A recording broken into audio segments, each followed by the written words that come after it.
स्वागत है दोस्तों आप सभी का सौरभ स्टडी पॉइंट में। तो आइए देखते हैं डेली की तरह हम आप लोगों के लिए लेकर के आए हुए हैं आज सीटेट के कुछ महत्वपूर्ण प्रश्न जो प्रीवियस ईयर एग्जाम में पूछे गए हैं। तो जो भी बच्चे सीटेट की तैयारी कर रहे हैं उनके लिए बहुत ही अच्छी क्लास रहने वाली है। जैसा कि आप लोगों को पता है कि हमारा जो एग्ज़ाम है दोस्तों वो जनवरी में होने वाला है। तो जो भी बच्चों का एग्ज़ाम है, जिन भी बच्चों का एग्ज़ाम है, वो बेहतर तैयारी करने के लिए चैनल में बने रहें और वीडियो अंत तक देखें। तो आइए देखते हैं, शुरू करते हैं। हमारा पहला क्वेश्चन क्या दिया गया है, तो बात कर लेते हैं बाल विकास एवं शिक्षा शास्त्र के बारे में। तो हमारा जो टॉपिक है इसमें हम लोग नंबर को बहुत अच्छा स्कोर कर सकते हैं कम समय में। तो आइए देखते हैं हमारा पहला क्वेश्चन क्या दिया गया है कि विकास के किस अनुक्षेत्र का संबंध बौद्धिक क्षमता जैसे कि ध्यान, स्मृति, समस्या समाधान, कल्पना और सृजनशीलता से है। तो आइए बात कर लेते हैं कि इसका राइट ऑप्शन क्या रहने वाला है। तो बात कर लेते हैं, हम यहाँ पर चार ऑप्शन देखने को मिलते हैं।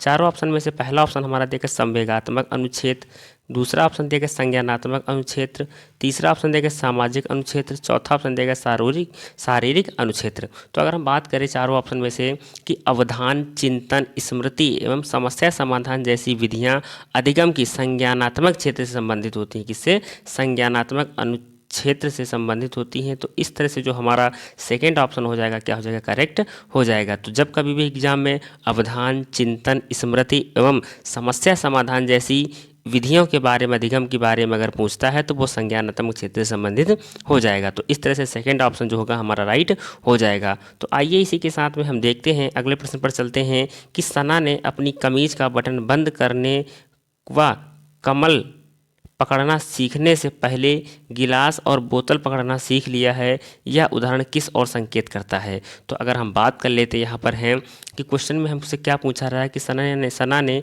अपनी कमीज का बटन बंद करने व कमल पकड़ना सीखने, कलम है दोस्तों यहाँ पे, कलम पकड़ना सीखने से पहले गिलास और बोतल पकड़ना सीख लिया है। यह उदाहरण किस और संकेत करता है? तो अगर हम बात कर लेते हैं यहाँ पे राइट ऑप्शन के बारे में, तो हमें यहाँ पे चार ऑप्शन देखने को मिलते हैं। पहला ऑप्शन है विकास एक आयामी है, दूसरा ऑप्शन है विकास की दिशा शीर्षगामी है, तीसरा ऑप्शन है विकास की दिशा निकट दूरस्थ है, चौथा ऑप्शन है विकास का क्रम यादृच्छिक है। तो अगर हम बात कर लेते हैं राइट ऑप्शन के बारे में यहाँ पर, तो हमारा जो सेकेंड ऑप्शन हो जाएगा वो राइट हो जाएगा, विकास की दिशा शीर्षगामी है। तो आइए इसके बारे में समझते हैं कि सैफोलो का उपयोग सिर व मस्तिष्क से संबंधित विषय वस्तु का वर्णन करने के लिए किया जाता है, जबकि कांडल शब्द का प्रयोग शरीर का वर्णन करने के लिए किया जाता है। तो जो सैफोलो कडल विकास का मतलब मस्तिष्क नोमुखी शरीर का विकास हो सकता है, जिसमें सिर पहले विकसित होता है। तो इस तरह से जो हमारा जो होगा सेकंड ऑप्शन जो होगा वो क्या हो जाएगा? करेक्ट हो जाएगा।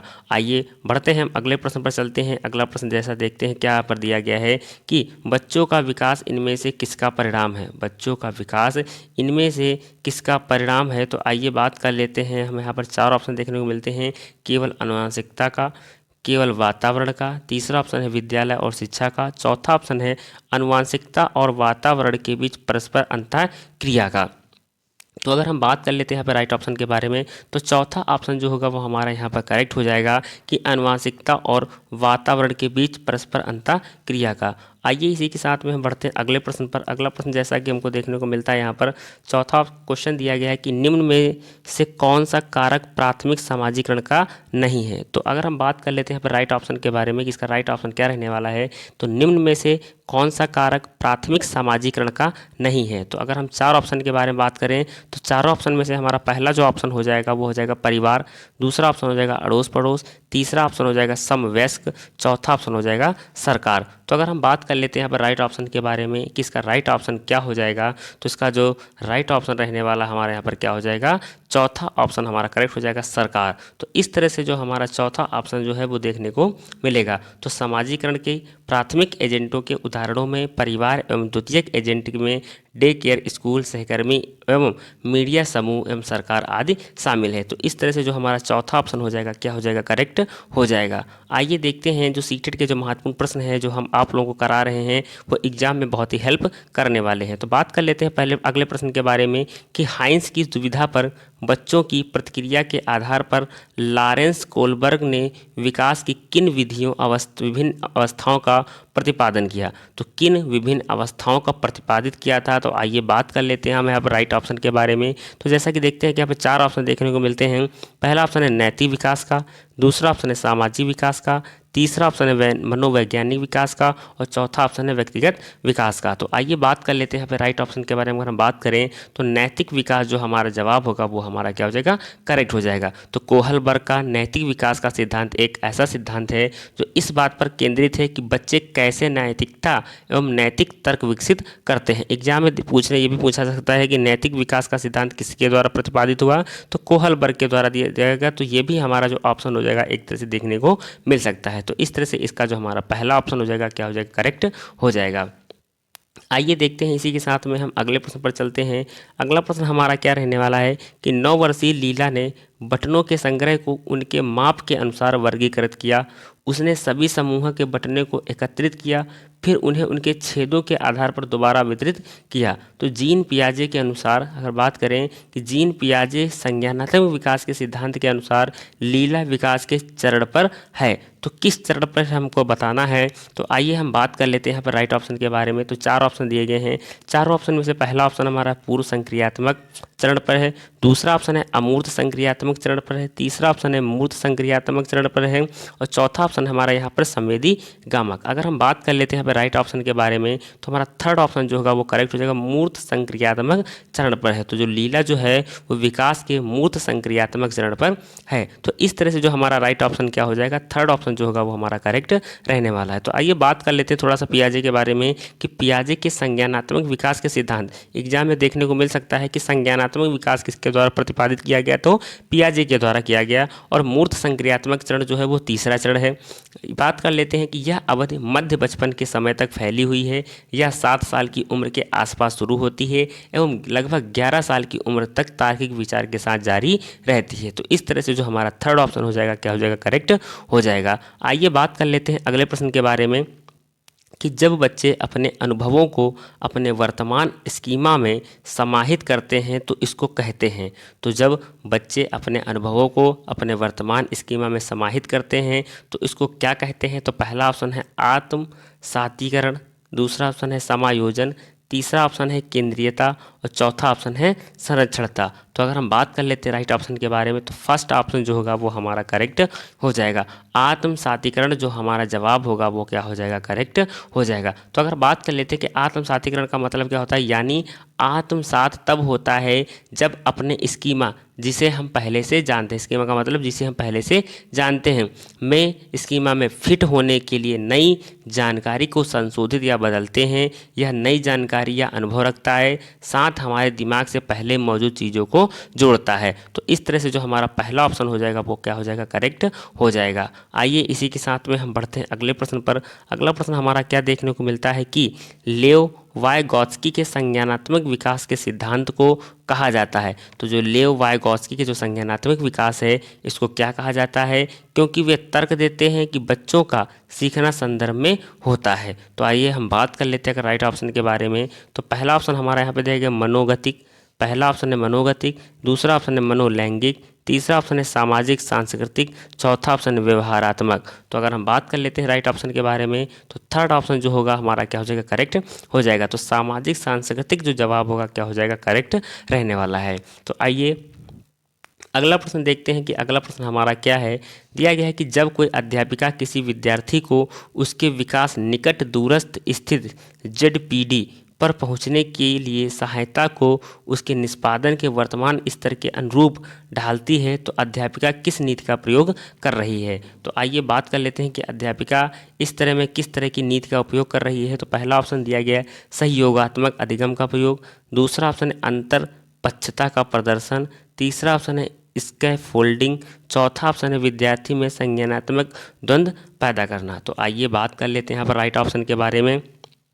तो इसका जो थर्ड ऑप्शन हो जाएगा हमारा क्या हो जाएगा, करेक्ट हो जाएगा। स्कैफोल्डिंग जो जवाब होगा क्या हो जाएगा, करेक्ट हो जाएगा। तो इस तरह से जो राइट ऑप्शन हमारा क्या रहने वाला है।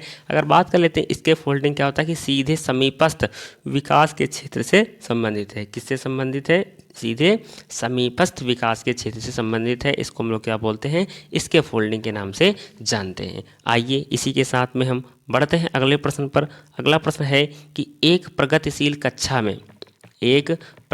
कक्षा में तो पहला ऑप्शन है शिक्षण पाठ्य पुस्तक केंद्रित होता है, दूसरा ऑप्शन है योगात्मक परीक्षा पर बल दिया जाता है। तीसरा ऑप्शन है विद्यार्थी अध्ययन में सक्रिय भूमिका निभाते हैं। चौथा ऑप्शन हमारे यहाँ पर है कि अध्यापक दंड और पुरस्कार द्वारा छात्रों को शिक्षण को दिशा देता है। तो अगर हम बात कर लेते हैं राइट ऑप्शन के बारे में, तो थर्ड ऑप्शन जो होगा करेक्ट हो जाएगा कि विद्यार्थी अध्ययन में सक्रिय भूमिका निभाते हैं। तो क्या हो जाएगा, सक्रिय भूमिका निभाते हैं। तो थर्ड ऑप्शन जो होगा वो हमारा क्या हो जाएगा, करेक्ट हो जाएगा। आइए बढ़ते हैं अगले प्रश्न पर।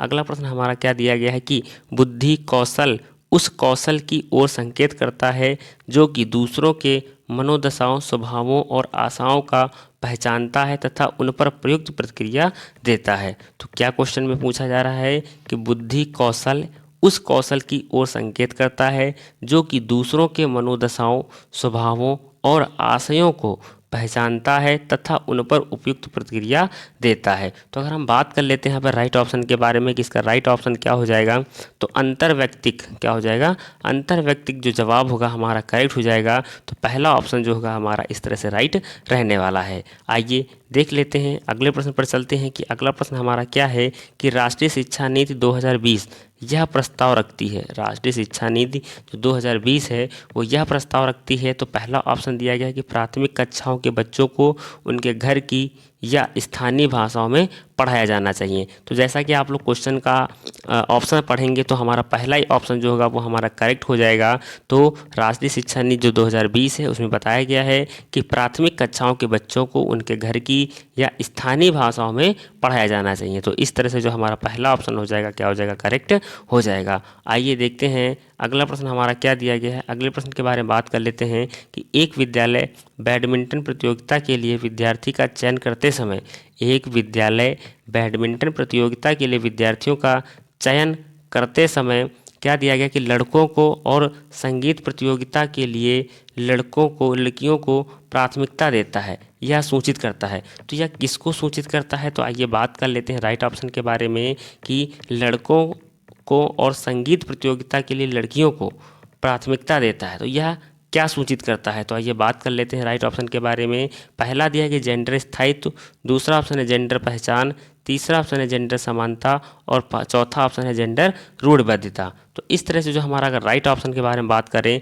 तो चौथा ऑप्शन जो होगा वो करेक्ट हो जाएगा, जेंडर रूढ़िबद्धता जो जवाब होगा क्या हो जाएगा, करेक्ट हो जाएगा। तो आइए इसी तरह से देखते हैं हम अगले प्रश्न पर चलते हैं कि अगला प्रश्न हमारा क्या रहने वाला है कि सतत और व्यापक मूल्यांकन में इनमें से क्या शामिल है। सतत और व्यापक मूल्यांकन में इनमें से क्या शामिल है, तो आइए बात कर लेते हैं। पहला ऑप्शन है कि मूल्यांकन के मापदंडों और उपकरणों की योजना बनाना, दूसरा ऑप्शन है शिक्षक द्वारा सावधानीपूर्वक रिकॉर्ड अभिलेख की तैयार करना, तीसरा ऑप्शन हमारा यहाँ पर दिया गया है कि बच्चों का समय समय पर परीक्षण करना एवं उनके श्रेणीबद्ध करना, चौथा ऑप्शन दिया कि शिक्षण को अधिगम प्रक्रिया के साथ एकीकृत करना। तो अगर हम बात कर लें यहाँ पे राइट ऑप्शन के बारे में तो पहला ऑप्शन जो होगा हमारा करेक्ट हो जाएगा।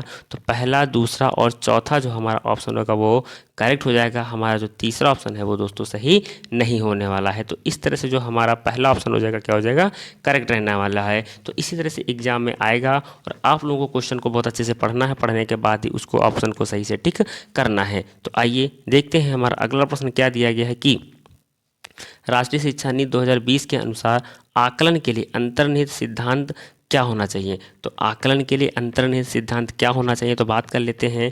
पहला ऑप्शन दिया मुख्य रूप से रटने के कौशलों का परीक्षण करना, दूसरा ऑप्शन दिया गया केवल विषय वस्तु के अधिगम के लिए प्रोत्साहित करना, तीसरा ऑप्शन है कि सभी विद्यार्थियों के लिए उनका सीखने और विकास का अनुकूलन करना, चौथा ऑप्शन हमारा दिया गया है कि वर्ष के अंत की परीक्षाओं के माध्यम से विद्यार्थियों का केवल संज्ञानात्मक आयाम का आकलन करना। तो अगर हम बात कर लेते हैं यहाँ पे राइट ऑप्शन के बारे में कि इसका करेक्ट ऑप्शन क्या हो जाएगा, तो जो हमारा थर्ड ऑप्शन है वो हमारा करेक्ट हो जाएगा, सभी विद्यार्थियों के लिए उनका सीखने और विकास का अनुकूलन करना। तो तीसरा ऑप्शन क्या हो जाएगा, राइट हो जाएगा। तो राष्ट्रीय शिक्षा नीति 2020 सभी विद्यार्थियों के लिए उनका सीखने और विकास का अनुकूलन करना। तो थर्ड ऑप्शन हमारा करेक्ट रहने वाला है। आइए देखते हैं अगला प्रश्न है कि भारतीय संसद ने दिव्यांग व्यक्तियों के लिए निम्नलिखित में से कौन सा कानून हाल ही में पारित किया था। तो जो भारतीय संसद ने दिव्यांग व्यक्ति, जो हैंडीकैप्ड व्यक्ति हैं, उनके लिए कौन सा कानून हाल में पारित किया था? तो पहला ऑप्शन है राष्ट्रीय शिक्षा नीति। दूसरा ऑप्शन हमारा दिया गया है यहाँ पर कि निःशक्त व्यक्ति अधिकार संरक्षण और पूर्ण भागीदारी अधिनियम। तीसरा ऑप्शन दिया गया है कि दिवंगत के साथ व्यक्तियों का अधिकार अधिनियम। चौथा ऑप्शन है कि शिक्षा का अधिकार अधिनियम। तो अगर हम बात कर लेते हैं यहाँ पे राइट ऑप्शन के बारे में अगर बात करें तो इसका जो राइट ऑप्शन हमारा हो जाएगा, क्या हो जाएगा? निःशक्त व्यक्ति अधिकार संरक्षण और पूर्ण भागीदारी अधिनियम। तो दूसरा ऑप्शन जो होगा वो हमारा क्या हो जाएगा? करेक्ट हो जाएगा। तो इसी तरह के जो प्रश्न हैं आपको बारी बारी से एग्जाम में देखने को मिलेंगे। तो उम्मीद करते हैं कि आप लोगों को ये क्लास बहुत अच्छे से समझ में आ रही होगी। तो आइए देखते हैं इसी के साथ अगला प्रश्न हमारा है कि निम्नलिखित में से कौन सा कथन प्राथमिक शिक्षा में समावेश की भावना का सटीक रूप से वर्णन करता है? तो जो समावेश वर्ड है ये एग्जाम में आपको बहुत देखने को मिलेगा। तो कौन सा प्राथमिक शिक्षा में समावेश की भावना का सटीक रूप से वर्णन मिलता है? तो आइए बात कर लेते हैं। पहला ऑप्शन हमारा क्या दिया गया है? पहले ऑप्शन के बारे में अगर हम बात करें यहाँ पर कि शिक्षक केवल मानक और एक तरह की भाषा का प्रयोग को ही बढ़ावा देता है, तो ये हमारा ऑप्शन गलत हो जाएगा। दूसरा ऑप्शन हमारा दिया गया कि शिक्षा वह जाति समूह के बच्चों को प्रति पूर्वाग्रह रखती है, यह भी गलत हो जाएगा। तीसरा ऑप्शन है कि शिक्षक को विशेष शैक्षिक आवश्यकताओं वाले बच्चों से कोई अपेक्षा नहीं होती है, तीसरा ऑप्शन भी गलत हो जाएगा। चौथा ऑप्शन हमारा यहाँ पर देखने को मिलता है कि शिक्षक सांस्कृतिक रूप से उत्तरदायी शिक्षा शास्त्र का प्रयोग करता है। तो इस तरह से जो हमारा चौथा ऑप्शन हो जाएगा, क्या हो जाएगा? करेक्ट हो जाएगा। आइए देखते हैं हमारा अगला प्रश्न क्या दिया गया है। अगला प्रश्न है कि निम्नलिखित में से कौन सी विशेषताओं का समूह प्रतिभाशाली छात्रों को परिभाषित करता है? तो कौन सा विशेषता जो है का समूह जो है वो प्रतिभाशाली छात्रों को परिभाषित करता है? पहला ऑप्शन है शीघ्रता से सीखते हैं और उसे याद करते हैं। दूसरा ऑप्शन हमारा क्या दिया गया है कि सतर्क और तुरंत उत्तर देते हैं।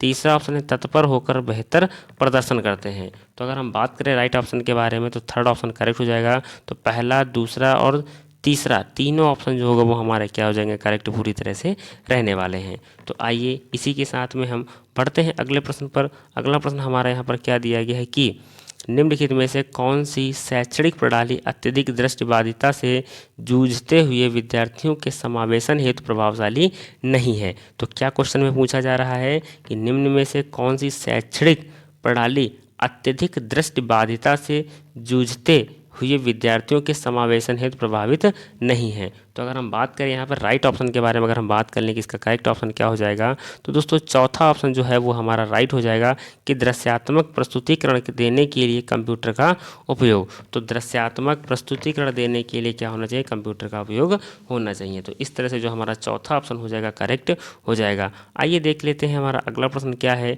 कि अभिकथन ए में क्या दिया गया कि शिक्षकों को सभी बच्चों के अर्थपूर्ण सीखने के लिए अधिगम के विविध अवसर देने चाहिए। ये हमारा अभिकथन दिया गया है। तर्क के बारे में अगर हम बात कर लें कि सभी बच्चों में सीखने की क्षमता होती है, तो सभी बच्चों में सीखने की क्षमता होती है या नहीं होती है? तो आइए देखते हैं ऑप्शन में जो हमारा चौथा ऑप्शन दिया गया है वो हमारा राइट हो जाएगा कि ए और आर दोनों गलत हैं। तो यहाँ पे जो हमको ए और आर जो हमारे यहाँ पे एक अभिकथन और जो तर्क दिया गया है वो दोनों पूरी तरह से क्या हैं? गलत हैं। तो दोस्तों इसी तरह के जो प्रश्न हैं वो एग्जाम में आपको बारी बारी से देखने को मिलेंगे। तो उम्मीद करते हैं कि आप लोगों को ये क्लास बहुत अच्छे से समझ में आई होगी। और अगर चैनल पे अभी तक नए हैं तो चैनल को सब्सक्राइब करना ना भूलें, क्योंकि दोस्तों हम आपको डेली कोशिश करेंगे कि हम आपको डेली एक क्लास प्रोवाइड कराएं जो आपको एग्जाम में बहुत ही हेल्प करने वाली है। तो जो भी बच्चे चैनल पर नए हैं तो चैनल को सब्सक्राइब करना ना भूलें। धन्यवाद।